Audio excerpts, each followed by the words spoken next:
All right, so what everybody's fighting about right now is the playoff. And listen, we might disagree on this because I've heard good arguments both ways. I think that I'm leaning one way, and I am really interested. We haven't talked about your opinion on this. My take on this 5 versus 11 versus 4-4-2-2-2 or 2-2-1 plus at-larges for your 16-team playoff, right? My take is that the SEC and the Big Ten put out the 4-4-2-2-1 option so that everybody would get upset about it. And they'd say, no, that's not fair. You can't lock us into just 2 spots if you're the ACC and the Big 12. And so everybody got really upset. And they said, okay, let's try a 5+11 model. I think in the spirit of fairness, the 5+11 model sounds the best. My opinion is it would be bad for the Big 12 and the ACC to accept that. Now, I understand the argument that you don't want to admit that the Power 2 or the other 2 conferences get double what you get off the bat. My fear for the ACC and the Big 12, whether Florida State and Clemson, Miami, others are in those leagues for 5 years, 10 years, whatever. My fear is that the committee will then do the SEC and the Big Ten's dirty work, and those conferences will many times only get 2 or 3 teams in a top 16 model because of the way that the selection committee works. So I do agree with the people that say, hey, 4+4 +2 is not a good thing to admit. It's a bad precedent to set. And I do agree with that. However, I think in the 5+11 model, there are going to be years where only the ACC champ and only the Big 12 champ get in. And I think it's kind of cutting off your nose to spite your face. Now, could I be wrong? Could the 5+11 work out great for the ACC and the Big 12? If history tells us anything, I don't think it will, but I want to get your thoughts on this.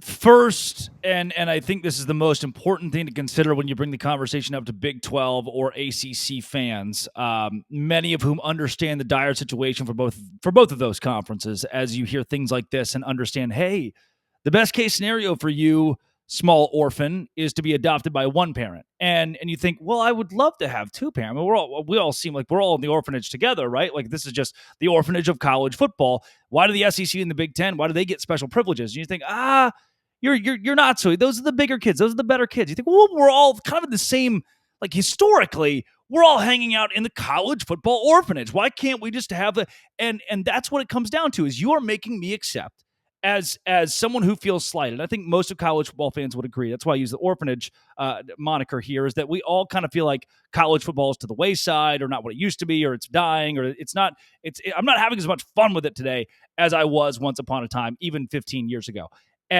So we're all kind of ticked off, but I don't get the same privilege as that guy over there, because this perceived notion that guy over there is going to be better for the rest of time. Well, the SEC is the best conference ever. 2 straight years without a team in the national championship, 2 straight years losing a national championship. You go, okay, well, maybe the Big Ten's the best conference of all time. Yeah, well, you still have Rutgers, and by and large, year after year, Illinois or Indiana or Maryland or whoever. And so I'll get right back to chatting with Drake, but if you are feeling tired, sluggish, or just a little bit off, low T could be the culprit. My friends over at Emerald Medical are here to help you reclaim your energy with hormone replacement therapy. You can use our code right now, CFA, for not only a free consultation, but to save money on your journey to feeling like the real you again.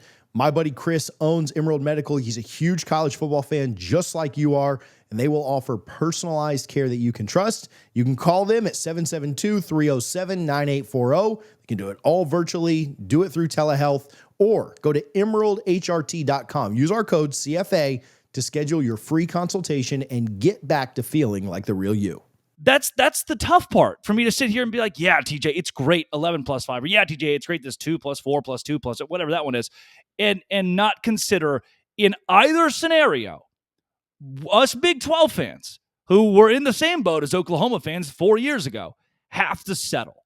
We have to bow to the mercy of somebody else at the orphanage. We have to bow to the mercy of somebody who seemed on our playing level, on our playing field. So before I even say, hey, oh my gosh, one of these is way better for the Big 12, they're both bad for the Big 12 conference because the college football playoff is in the hands of people who have invested interest in the SEC, invested interest in TV ratings and seeing the bigger matchups. They don't care. They don't care that BYU was so good last year because, man, Alabama was right there and their brand's way bigger. We would way rather see Alabama play Clemson, Alabama play Notre Dame than BYU play Indiana. Are BYU and Indiana two better teams than the aforementioned?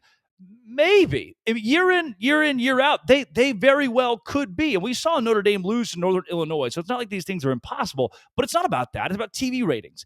And in both scenarios, we're still going to give the biggest trophy, the big award, to TV ratings. And those don't include Big 12 or ACC teams. So, yeah, is one better for the Big 12? Probably your 4 plus 2 plus 4 plus 2 plus 1 plus group of 5 and whatever, because you get your automatic 2 in. But still, you look around the room and go, wait, why do they get 4? Matt, according to Massey ratings, the Big 12 has had the second best college football conference by average 4 of the last 5 years. So why do they get 4? Just because they have more money coming in from Fox?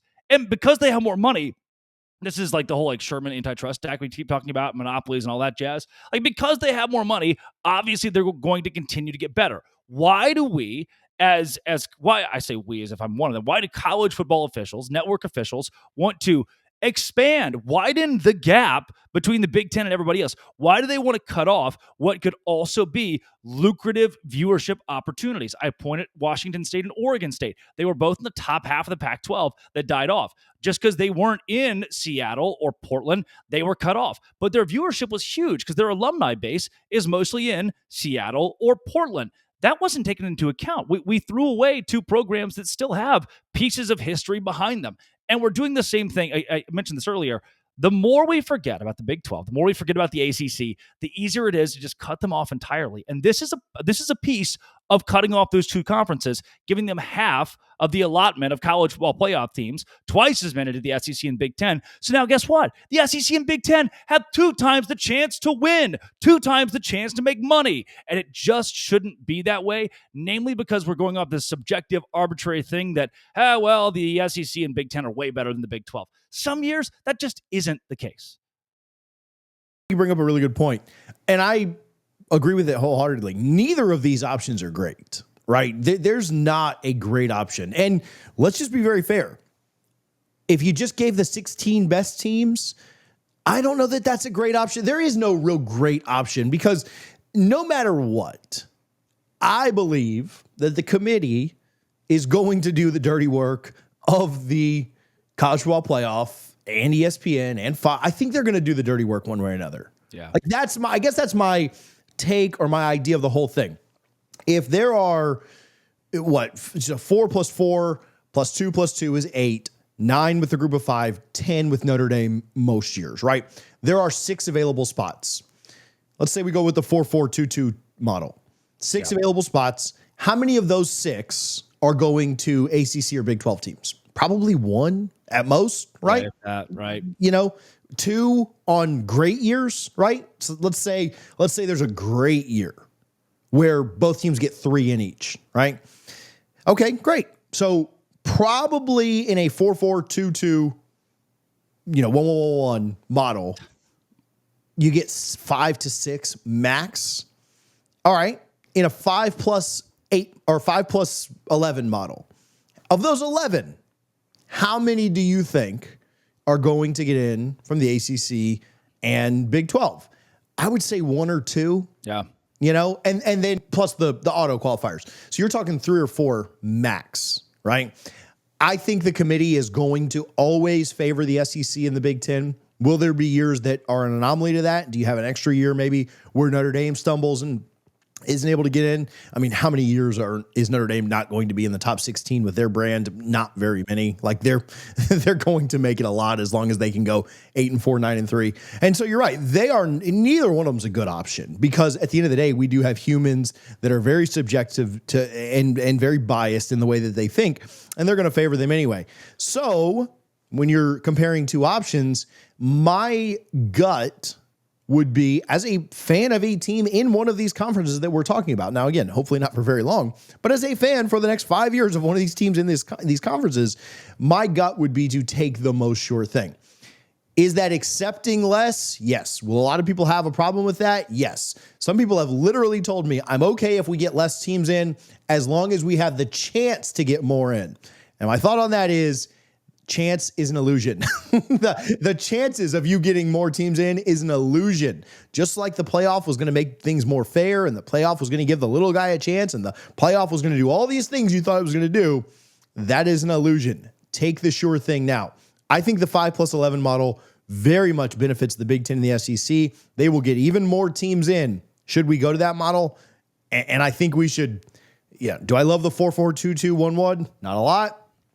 But I think we should pump the brakes just a little bit on the other. So yeah, you roll over and you take it, right? What else are you going to do?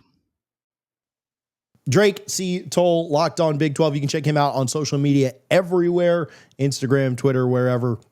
And Locked On Big 12 on iTunes, Spotify, YouTube as well. Drake, thanks for hanging out, man. I appreciate you. TJ, even when we talk sad things, always fun. The only thing hotter than take seems to be the sun you got this weekend, if people are watching on video. So go put some. Sorry, I live at the ocean. Sorry, I live at the beach. My bad. Thanks, man.